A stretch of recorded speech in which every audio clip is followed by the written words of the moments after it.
কোনো ব্যক্তি যদি মনে করে, কোনো ব্যক্তি যদি চায় যে তার আমলনামা কিয়ামত পর্যন্ত জারি থাকুক, কন্টিনিউ করুক, ফালিয়াকুম বিনাশরিল ইলম, সেই জন্য জ্ঞান বিতরণের কাজে নিজেকে লিপ্ত রাখে।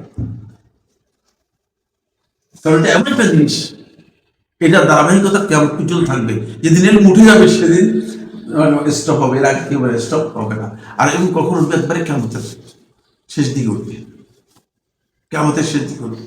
তাই এই জন্য এটা একটা আল্লাহর পক্ষ থেকে আল্লাহ তাআলা আপনাদেরকে শরফ, একটা মর্যাদা দিয়েছেন, সুযোগ দিয়েছেন।